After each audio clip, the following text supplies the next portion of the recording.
நாங்கெல்லாம் எவ்வளவு பெரிய மூலக்காரங்க.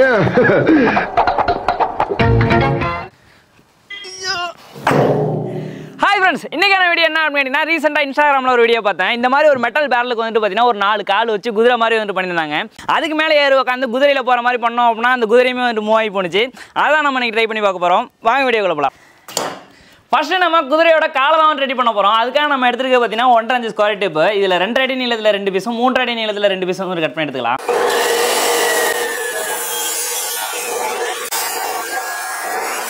அடுத்ததான் அந்த குதிரை வந்து பார்த்தீங்கன்னா ட்ராலி வீலில் மூவ் ஆகி போகிற மாதிரி தான் வந்து பண்ணியிருக்காங்க. அதுக்காக நம்மளும் பார்த்தீங்கன்னா ட்ராலி வீலை வந்து வாங்கியிருக்கோம். மொத்தமாக நம்ம 4 வீலை வந்து வாங்கியிருக்கோம். இது ஒரு வீலோட விலையை வந்துட்டு பார்த்தீங்கன்னா 600 ரூபா கிட்ட வந்துச்சு. இந்த வீலை வந்து என்ன பண்ணுறோம் அப்படின்னா குதிரைக்கு வந்து கால் கட்டி வச்சிருக்கோம் இல்லையா, அந்த காலோட எண்டில் வந்து நம்ம ஃபிக்ஸ் பண்ணணும். இந்த வீலை ஃபிக்ஸ் பண்ணுற அளவுக்கு இரும்பு பிளேட் வந்துட்டு பார்த்தீங்கன்னா மார்க் பண்ணி நம்ம கட் பண்ணி எடுத்துக்கலாம்.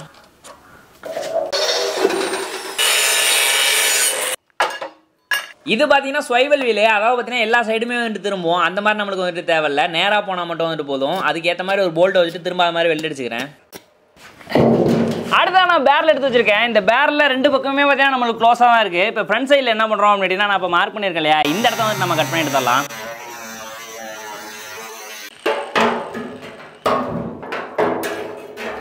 இப்போ அப்படியே அந்த பேரலோட பேக் சைடில் வந்து பார்த்தீங்கன்னா ஒரு 1.5 இன்ச் ஸ்கொயர் டேப் உள்ளார போகிற அளவுக்கு ஏற்ற மாதிரி பார்த்தீங்கன்னா அந்த பேரலோட டாப்பில் வந்து கட் பண்ணி எடுத்துக்கிறேன். அடுத்த எண்டில் வந்து பார்த்தீங்கன்னா அந்த ஸ்கொயர் டேப் அந்த பேரலை விட்டு ஒரு அடிக்கு வெளியில் வர மாதிரி வந்து வச்சுக்கிறேன். அடுத்ததாக நல்லா கனமாக இருக்கிற மாதிரி ஒரு இரும்பு பிளேட் ஒன்று எடுத்து வச்சிருக்கேன். அதுக்கு மேலே நம்ம இப்போ கட் பண்ணணும் இல்லையா, அந்த பீஸை வச்சு நம்ம வெல்ட் அடிச்சிடலாம். இப்போ இந்த ஓட்ட வழியாக இந்த ஸ்கொயர் டேப்போட எண்ணெய் வந்து நம்ம உள்ளார விட்டுறலாம். இந்த பிளேட்டை வந்து பார்த்தீங்கன்னா இந்த ரிங்கு கூட வச்சு நம்ம வெல்ட் அடிச்சிடலாம். ஓகே ஃப்ரெண்ட்ஸ், நம்ம இப்போ இந்த குதிரை வந்து நகர்ந்து போகிறதுக்கு தேவையான முக்கியமான ஒரு வேலையை வந்து செஞ்சு முடிச்சிட்டோம். அதாவது இந்த ஸ்கொயர் டேப் வந்துட்டு பார்த்தீங்கன்னா இந்த எண்டில் நம்ம ஸ்ட்ராங்காக வந்து வெல்ட் அடிச்சிருக்கோம். இந்த எண்டு வந்து பார்த்தீங்கன்னா நம்மளுக்கு ஃப்ரீயாக இருக்குது. இதில் தான் நம்ம குதிரையோட முன்னாங்காலை வந்து ஃபிக்ஸ் பண்ண போகிறோம். அதாவது நம்ம மேலே ஏறி அழுத்தும் போது வந்து பார்த்தீங்கன்னா இந்த மாதிரி ஸ்ப்ரிங் மாதிரி வந்து ஆக்ட் ஆகும்.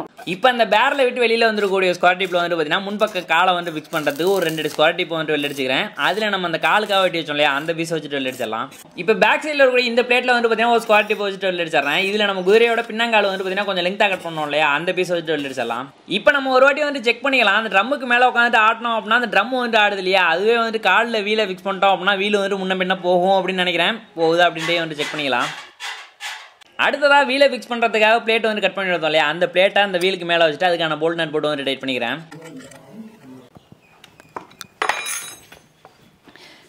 இப்போ நான் 4 வீலுக்குமே இதே மாதிரி பிளேட் வந்து போட்டிருக்கேன். இப்போ இந்த வீல் என்ன பண்ணுறோம் அப்படின்னா ஸ்கொயர் டிப்புக்கு பாட்டம் வச்சு நம்ம வெல்ட் அடிச்சிடலாம். முக்கியமான விஷயம், அந்த குதிரை வந்துட்டு நேராக போகிறதுக்கு ஏற்ற மாதிரி அந்த வீலை வந்துட்டு பார்த்தீங்கன்னா ஸ்ட்ரைட்டாக வந்து ஃபிக்ஸ் பண்ணணும். அதுக்கேற்ற மாதிரி நேராக இருக்கா அப்படின்றத பார்த்து வந்து வெல்ட் பண்ணிக்கிறேன். ஓகே ஃப்ரெண்ட்ஸ், நம்மளோட குதிரைக்கான காலுக்கான ஒர்க்கும் வந்து கம்ப்ளீட் ஆகிடுச்சு. நம்மளுக்கு இப்போ பேலன்ஸ் இருக்கிறது பார்த்தீங்கன்னா குதிரையோட வால், அடுத்தது பார்த்தீங்கன்னா தலைக்காக என்ன பண்ணியிருக்கேன்னா ஒரு இரும்பு வாளியில் வந்து பார்த்தீங்கன்னா 2 காது வச்சுட்டு வெல்ட் அடிச்சிருக்கேன். இது ஒரு ஸ்கொயர் டேப் கூட வச்சுட்டு வெல்ட் அடிச்சிருக்கேன். இது என்ன பண்ணுறோம் அப்படின்னா இந்த இடத்துல வந்து நம்ம வச்சுக்கலாம். இதை வச்சோன்னா தான் பார்த்தீங்கன்னா நம்மளோட குதிரைக்கான அந்த லுக்கே வந்துட்டு வருது. பார்க்குறது நல்லா இருக்குல்ல, இப்படியே நம்ம வெல்ட் அடிச்சிடலாம்.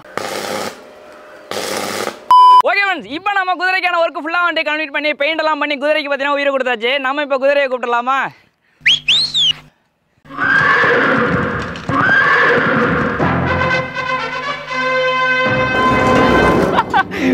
பொறுமை குதிரை வேற லெவலில் சீரிப்பா. இது பாருங்க, நம்மளோட குதிரையை பார்க்கறதே வந்து பார்த்தீங்கன்னா செமையாக இருக்குது. இப்போ நம்ம குதிரைக்கு மேலே ஏறி வந்து பார்த்தீங்கன்னா சவாரி பண்ண போகிறோம். இது மேலே ஏறுறதுக்கு பார்த்தீங்கன்னா கயரெல்லாம் வந்து போட்டிருக்கோம். இதில் நம்ம அடியை வச்சு குதிரைக்கு மேலே வந்து ஏறிட வேண்டியதுதான். செமையாக இருக்குங்க ஏறி உட்கார்றதெல்லாம். ஒரு உண்மையான குதிரையில் ஏறுற மாதிரியே வந்து ஃபீல் ஆகுது. நம்மளுக்கு இப்போ அந்த குதிரை வந்து போகுதா அப்படின்றதான் வந்துட்டு செக் பண்ண வரோம். இப்படி ஜம்ப் பண்ணோம் அப்படின்னா போகணும். என்னங்க 1 இன்ச்சு கூட நவரல. அந்த வீடியோவில் வந்த மாதிரியே தான் பண்ணியிருக்கோம். இந்த இடம்லாம் நல்லா வந்துட்டு சஸ்பென்ஷன் ஆகுது, ஆனால் கொஞ்சம் கூட வந்துட்டு நகரலைங்க. இப்போ தான் ஒரு விஷயம் போய் அவன் இறக்கத்தில் ஓட்டியிருப்பான்னு நினைக்கிறேன். இது ஒன்றும் நவர்ற மாதிரி தெரியல. சரி, நம்ம இப்போ என்ன பண்ணுறோம் அப்படின்னா குதிரையை வந்துட்டு கொஞ்சம் தள்ளிக்கிட்டே போய் அப்படியே நம்ம ஏறி பார்க்கலாம்.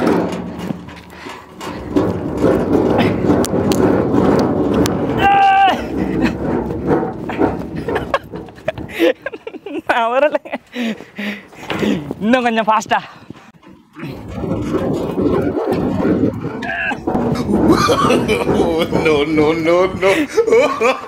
இப்போ உங்களோட மைண்ட் வாய்ஸ் வந்துட்டு எனக்கு கேட்குது, என்ன லாஜிக்கலடா இந்த வீடியோ வந்துட்டு எடுக்கிறது ஸ்டார்ட் பண்ண அப்படின்றது தானே.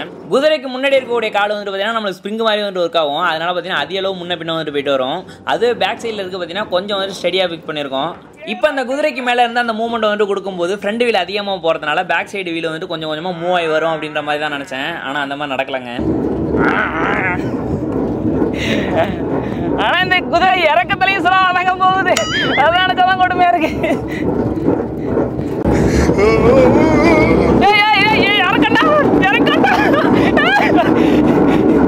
ஐயோ நல்லா தான் போயிட்டு இருக்கு. ஆனா சம்பந்தம் எல்லாம் போயிட்டு இருக்கு.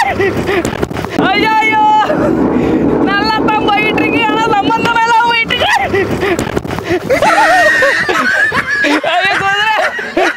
நல்ல வேலை.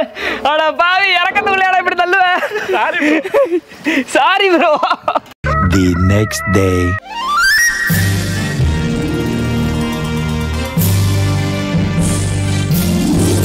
நாங்களும் அந்த குதிரையை வந்துட்டு நகர வைக்கிறது எவ்வளோ ட்ரை பண்ணாங்க. ஆனால் வந்து பார்த்தீங்கன்னா அது நகர மாதிரி இல்லை. சொல்லப்போனால் அந்த ப்ராஜெக்ட் வந்து பார்த்தீங்கன்னா ஃபெயிலியர்.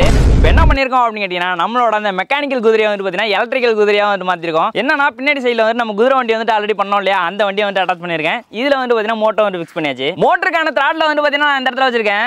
இதை நம்ம திருவண்ணம் வச்சிங்களேன், குதிரை வந்து ஃப்ரண்ட்டில் மூவ் ஆகும். அதே போல் ஃப்ரண்ட்டில் இருக்கக்கூடிய இந்த வீல் இருக்கு இல்லையா, இந்த வீலை வந்து வளைக்கிறதுக்கு ஏற்ற மாதிரி இதே ராட்லேயே வந்து கனெக்ட் பண்ணியிருக்கேன். இதை நம்ம திருப்பியும் வந்துட்டு வளைச்சிக்கலாம்.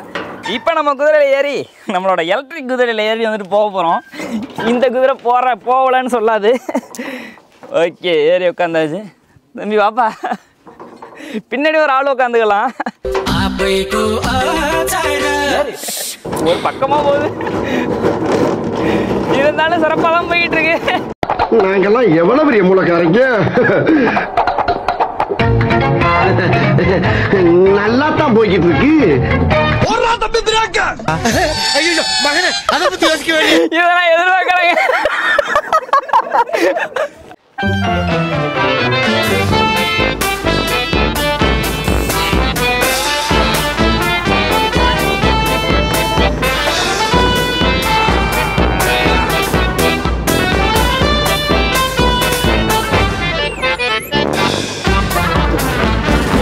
வீலி சின்ன வீலாக இருக்கிறதுனால ஸ்டேரிங் வந்து பார்த்தீங்கன்னா அந்தளவுக்கு வந்து பெருசாக கண்ட்ரோல் பண்ண முடியலைங்க. கொஞ்சம் குதிரையில் போகிற மாதிரிலாம் ஜம்ப் பண்ணோம் அப்படின்னா வீல் போட்டு கடன்னு ஆட ஆரம்பிச்சிருது. ஒரு இதில் பயமாக தாங்க இருக்குது ஓட்டுறதுக்கு. எப்பா இதுக்கு மேலே அதை ஓட்டணும்னு வச்சிங்களேன், ஊருக்கும் சேதாரம் நமக்கும் சேதாரம் ஆகிடும் அப்படின்னு தான் நினைக்கிறேன். சரி, ஓகே, மெக்கானிக்கல் ஹார்ஸ் பண்ண போய் எங்கே வந்து நிற்கிது அப்படின்றத வந்துட்டு பாருங்கள். இந்த வீடியோ பிடிச்சிருந்துச்சுன்னா வீடியோக்கு மறக்காமல் லைக் கொடுத்துருங்க. இந்த வீடியோ பற்றி என்ன நினைக்கிறீங்க அப்படின்றத மறக்காம கமெண்ட்டில் சொல்லிடுங்க. மீண்டும் ஒரு சூப்பரான வீடியோவில் நாங்கள் வந்துட்டு உங்களை பார்க்குறோம். அதுவரை உங்களிடம் இருந்து விடைபெறுவது முத்து மற்றும் கலை.